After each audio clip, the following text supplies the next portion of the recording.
فرعون اور اس کے سرداروں کی طرف۔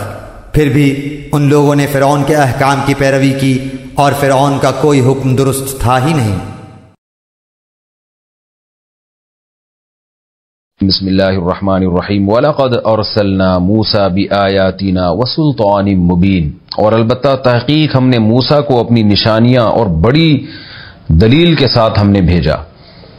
آپ کو معلوم ہے سورہ ہود میں پیغمبروں کے واقعات ترتیب سے چل رہے ہیں۔ نوح علیہ السلام کا واقعہ، پھر قوم عاد، پھر قوم سمود، پھر اس کے بعد لوط علیہ السلام کی قوم کا واقعہ، پھر شعیب علیہ السلام کا واقعہ۔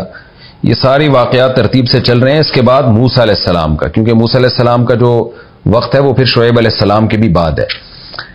وَلَقَدْ أَرْسَلْنَا مُوسَى بِآيَاتِنَا، ہم نے نشانیوں کے ساتھ، وَسُلْطَانٍ مُبِينٍ، سلطان کہتے ہیں واضح دلیل کو، مبین کا معنی بھی واضح۔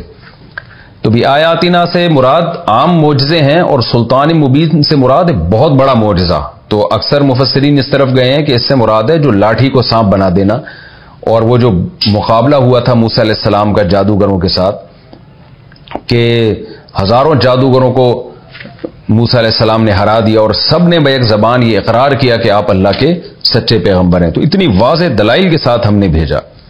یہ قرآن کیوں کہہ رہا ہے واضح دلائل کے ساتھ؟ تاکہ آگے جو فرعونیوں کو عذاب ہو رہا ہے اس کی وجہ سمجھ میں آئے کہ اللہ نے فرعون کو آگ میں داخل کیا، فرعون کے پیچھے چلنے والوں کو آگ میں داخل کیا۔ لوگ یہ نہ سمجھیں کہ اللہ تعالیٰ ظالم ہے۔ اللہ نے بتا دیا میں نے آگ میں اس لیے داخل کیا کہ میں نے موسیٰ کے برحق ہونے کے صرف نشانیاں نہیں بلکہ بہت بڑی بڑی نشانیاں دے کے موسیٰ کو بھیجا ہے میں نے۔